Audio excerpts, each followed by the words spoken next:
Hi students.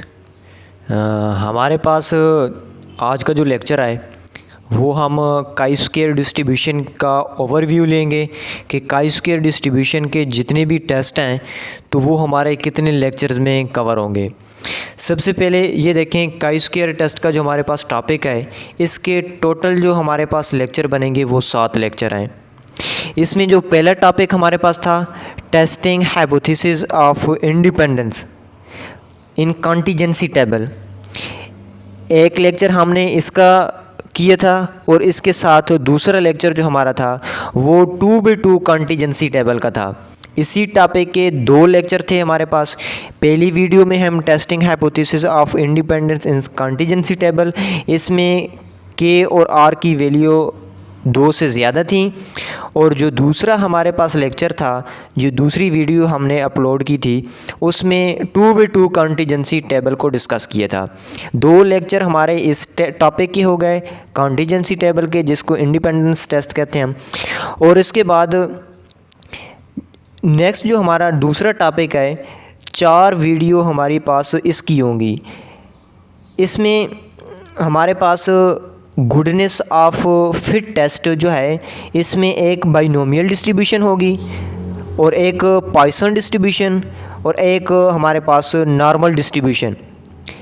ये हमारे पास इसकी जो है एक इसमें टेस्टिंग प्रोसीजर आएगा। इसमें सारा इनके लिए तीनों के लिए हम टेस्टिंग प्रोसीजर लिख लेंगे पहले और इसको डिस्कस करेंगे। ये जो आज का हमारा लेक्चर है इस पे डिपेंड है, हम बाइनोमियल डिस्ट्रीब्यूशन को गुडनेस ऑफ फिट टेस्ट के लिए बाइनोमियल डिस्ट्रीब्यूशन को डिस्कस करेंगे। तो ये आज का हमारा लेक्चर होगा। इसके बाद हमारा जो लास्ट टॉपिक होगा वो होगा टेस्ट ऑफ होमोजेनिटी। इसके लिए सिर्फ़ और सिर्फ ये एक ही टॉपिक है, तो एक ही लेक्चर में हमारा ये कवर होगा टेस्ट ऑफ होमोजेनिटी। तो आज हम ये हमारा टोटल जो है ये काई स्क्वायर टेस्ट का पूरा हमारा जो सिलेबस है उसके मुताबिक हम ये कर रहे हैं। और ये बीएस स्टैटिस्टिक जो 4th सेमेस्टर है उनके लिए स्पेशली है, और यही बीए बीएससी के सेकंड पार्ट के स्टूडेंट हैं उनके लिए काई स्क्वायर डिस्ट्रीब्यूशन का सारा कोर्स है। तो स्टार्ट करते हैं। हमारा जो आज का लेक्चर है, ये पहले 2 लेक्चर हम पिछली जो हमारे प्रीवियस लेक्चर थे उनमें हमने कवर कर लिया था। आज goodness of fit test binomial distribution को डिस्कस करेंगे। तो सबसे पहले हम इसका टेस्टिंग प्रोसीजर देख लेते हैं। टेस्टिंग प्रोसीजर में ये देखें, हमारे पास जो टॉपिक है, टॉपिक नंबर 2 है हमारे पास chi square test for goodness of fit.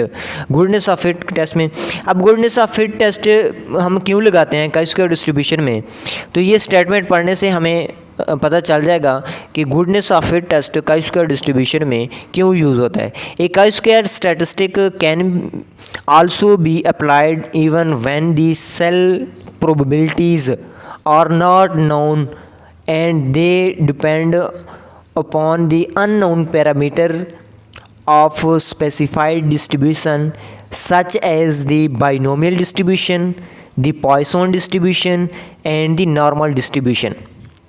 अब इसके कहने का मकसद ये है कि जैसे प्रीवियस लेक्चर में हमारे पास एक टेबल में सेल प्रोबेबिलिटीज़ गिवन होती थी, इस तरह से हमने इसको कॉन्टीजेंसी टेबल का नाम देते होते हैं। तो इस किस्म के जो अब हम डिस्कस करने लगे हैं, इसमें हमारे पास फ्रीक्वेंसीज़ गिवन होंगी, लेकिन इस तरह से हमारे पास टेबल वाइज वैल्यू नहीं होगी।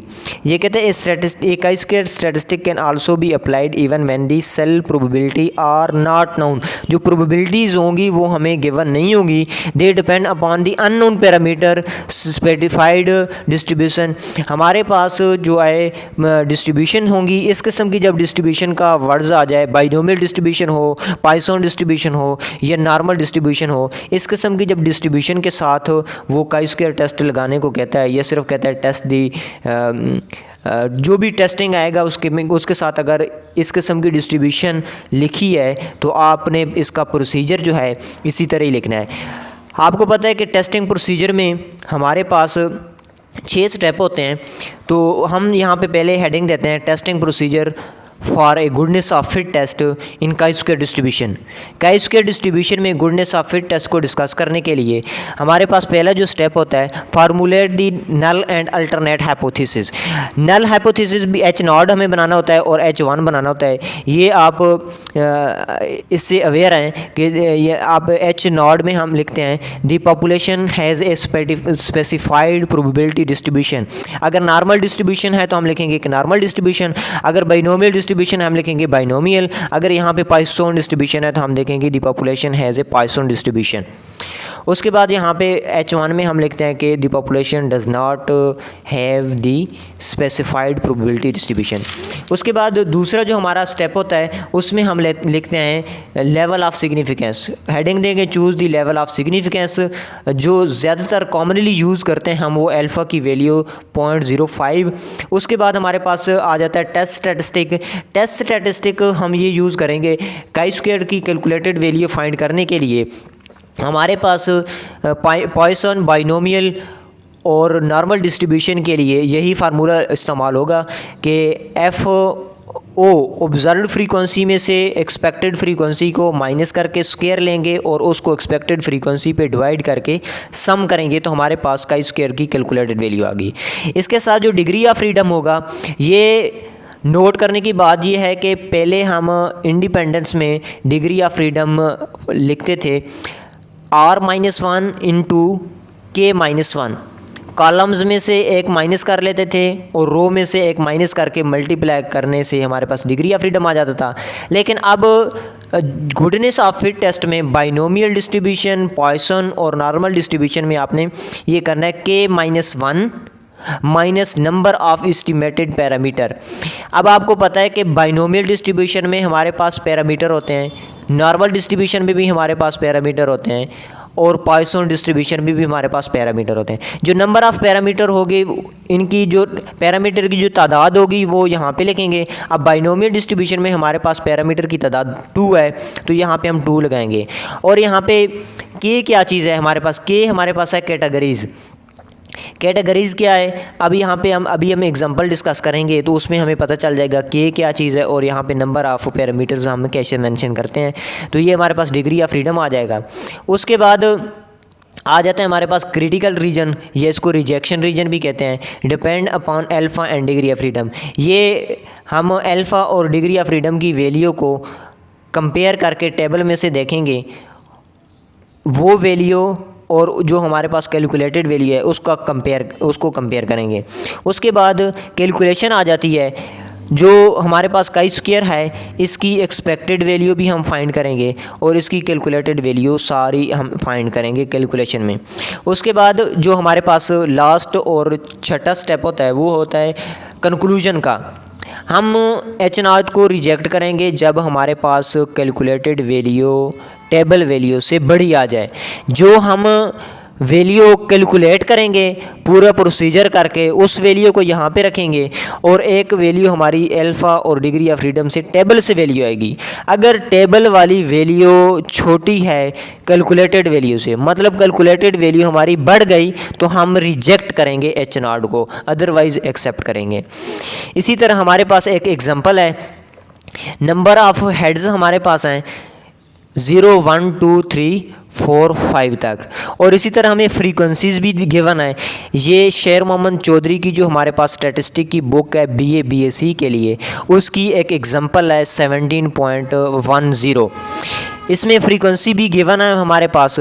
तो ये कहता है test whether a binomial distribution gives a specifically fit to these data. अब बाइनोमियल डिस्ट्रीब्यूशन की बात कर रहा है तो हम इस टेस्ट में बाइनोमियल डिस्ट्रीब्यूशन के तहत ही सारा प्रोसीजर करेंगे। अब पहला स्टेप हमारे पास ये होता है कि H0 हमने बिल्ड करना होता है और H0 हम बनाएंगे दी पॉपुलेशन इज़ बाइनोमियल डिस्ट्रीब्यूशन, कि हमारे पास जो पॉपुलेशन है ये बाइनोमियल डिस्ट्रीब्यूशन है।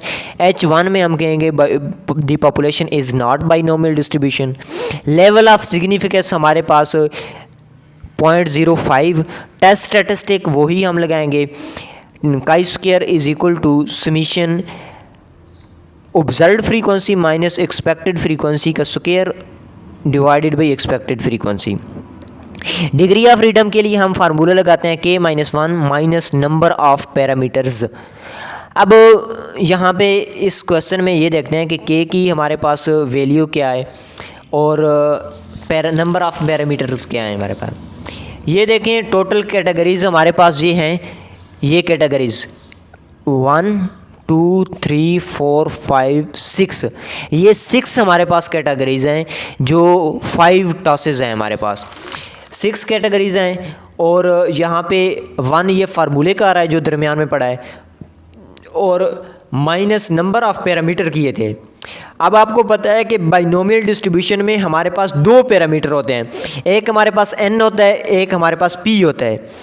n अब चूँकि यहाँ पे n हमारे पास नंबर ऑफ हेड्स है कि 5 टाइम हमने इसको टॉस किया है, तो ये जो 5 टाइम आ रहा है ये नंबर ऑफ हेड को शो कर रहा है। तो हमने जो स्मॉल n है वो हमारे पास 5 आ गया।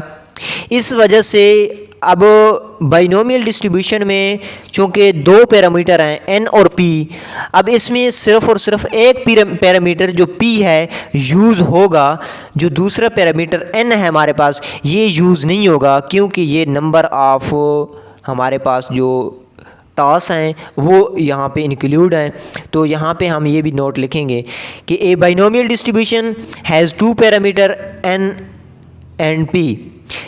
बाइनोमियल डिस्ट्रीब्यूशन में हमारे पास n और p 2 पैरामीटर्स हैं but n is specified, n is equal to 5। इस क्वेश्चन में n चूँकि नंबर ऑफ हेड्स की शो कर रहा है, we have to estimate the value of 1 parameter only.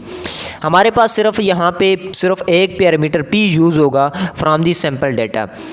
इसी वजह से हमने कैटेगरीज़ जो टोटल हमारे पास 6 हैं -1 फार्मूले का, -2 नहीं किया 1 किया क्योंकि हमारे पास पैरामीटर तो 2 हैं लेकिन यूज़ यहाँ पे सिर्फ और सिर्फ पैरामीटर p इस्तेमाल होगा, एक ही पैरामीटर इस्तेमाल होगा जिसकी वजह से हमने यहाँ पे 1 पुट किया और डिग्री ऑफ फ्रीडम हमारे पास 6 आ गया। इसके बाद क्रिटिकल रीजन होता है हमारे पास। क्रिटिकल रीजन का मतलब वो पॉइंट जिस जगह पे हमने h0 को रिजेक्ट करना होता है।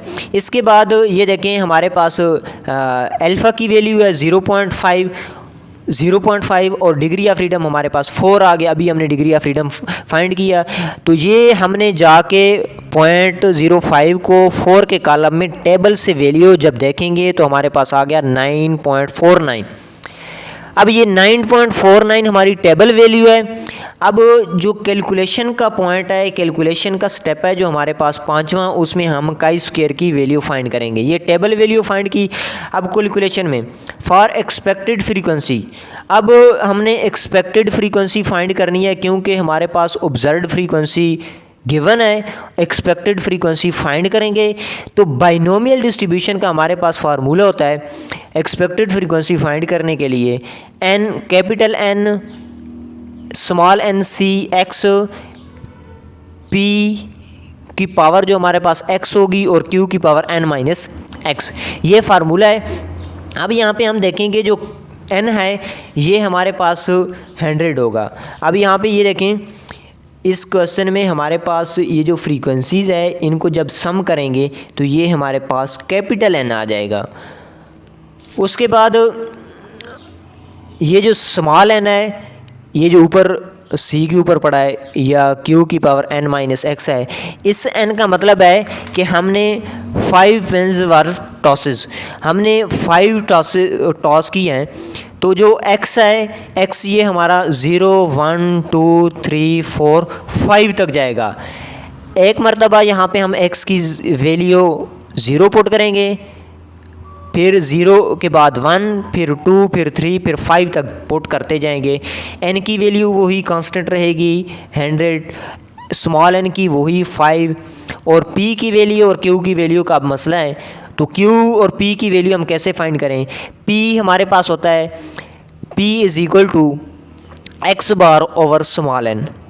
अब एक्स बार कैसे फाइंड होगा? एक्स बार आपको पता है कि अगर इस तरह से आपके पास वैल्यूज़ आ जाएं, ये एक्स की वैल्यू ऊपर पड़ी हैं 0 1 2 3 4 5 और यहाँ पे फ्रीक्वेंसीज पड़ी हुई हैं एफ़ का कॉलम, तो हमारे पास हम बेसिक ये फार्मूला पढ़ चुके हैं कि x bar is equal to summation f of x over summation f. अब यहाँ पे समीशन जो समीशन हमारे पास एफ़ है इसको सम करेंगे और समीशन एफ़ ऑफ एक्स इन दोनों को मल्टीप्लाई करते जाएं, इसको मल्टीप्लाई करते जाएं, हमारे पास एक टेबल बन जाएगा जिसको हम नाम देंगे समीशन एफ़ ऑफ एक्स का। तो समीशन एफ़ ऑफ एक्स करने से हमारे पास 2470 आ गए और नीचे जो है n डिवाइड करना है। समीशन f का मतलब हमारे पास कैपिटल N हो गया, डिवाइड करेंगे तो ये हमारे पास x बार की 2.47 वैल्यू आ गई। इसके बाद हम p की वैल्यू फाइंड करेंगे x bar over n। x bar की वैल्यू अभी हमने फाइंड की 2.47 ओवर 5 स्मॉल n, ये p की वैल्यू आ गई। आपको पता है कि q is equal to 1 minus p होता है, तो p की वैल्यू हमारे पास है 1 में से माइनस करेंगे, q की वैल्यू आ गई 0.506। अब पहली फ्रीक्वेंसी जो है वो फाइंड करने के लिए हम यहाँ पे वैल्यू पुट कर दी 100 इस फार्मूले में पुट कर रहे हैं। ये जो हमारे पास फार्मूला है इसमें हम सारी वैल्यू पुट कर रहे हैं। पुट करने से हमारे पास 100 5c 0, पहले x की वैल्यू 0 पुट करेंगे, यहाँ पर भी x की वैल्यू 0 आ जाएगी, n माइनस एक्स था तो x की वैल्यू 0। इसको जब सॉल्व किया तो हमारे पास पहली जो एक्सपेक्टेड फ्रीक्वेंसी है वो 33.2 आ गई। इसके बाद जो हमारे पास दूसरी एक्सपेक्टेड फ्रीक्वेंसी है वो x की वैल्यू यहाँ पे 0 पुट किया था तो यहाँ पे 1 आ जाएगा, यहाँ पे ऊपर 0 तो यहाँ पे अब 1 आ जाएगा, यहाँ पे 5 माइनस 0 तो अब 5 माइनस 1, तो ये आ जाएगी 161.9। अब इसी तरह अब ये देखें हमने टेबल बना लिया। टेबल में हमारे पास नंबर ऑफ़ हेड्स यहाँ पे शो होंगे, यहाँ पे ऑब्जर्व्ड फ्रीक्वेंसी जो कि हमें गिवन है और यहाँ पे एक्सपेक्टेड फ्रीक्वेंसी जो कि अभी हमने यहाँ पे 33.2 और 161.9 और इसी तरह हमने बाकी भी सॉल्व करके यहाँ पे टेबल एक्सपेक्टेड फ्रीक्वेंसी का बना लिया। अब इसके बाद एक हम टेबल बनाते होते हैं, एक्सपेक्टेड ऑब्जर्व्ड फ्रीक्वेंसी में से एक्सपेक्टेड फ्रीक्वेंसी माइनस करेंगे, माइनस करने के बाद उसी आंसर का स्क्वायर लेंगे, स्क्वायर लेने के बाद एक्सपेक्टेड फ्रीक्वेंसी की वैल्यू को डिवाइड करने के बाद ये हमारे पास कॉलम आ जाएगा। इस कॉलम को जब हम सम करेंगे तो काई स्क्वायर की कैलकुलेटेड वैल्यू हमारे पास फाइनली 8.18 आ जाएगी। अब इसके बाद हमने क्या करना है, हमारे पास ये देखें कैलकुलेटेड वैल्यू जो है 8.18 है और जो टेबल वैल्यू पीछे हमने ये फाइंड की थी टेबल वैल्यू हमारे पास आई है यहाँ पे 9.49। तो इन दोनों को कंपेयर करेंगे, हमारी टेबल कैलकुलेटेड वैल्यू जो है वो टेबल वैल्यू से बड़ी नहीं है, छोटी आ गई है, तो इस वजह से हम कहेंगे chi square calculated value does not fall in the critical region, therefore we accept H not. तो एच नॉट को हम एक्सेप्ट करेंगे। ये था हमारे पास गुडनेस ऑफ फिट टेस्ट जब बाइनोमियल डिस्ट्रीब्यूशन आ जाए। तो जो हमारा नेक्स्ट लेक्चर होगा उसमें हम नॉर्मल डिस्ट्रीब्यूशन और पॉइसन डिस्ट्रीब्यूशन को डिस्कस करेंगे।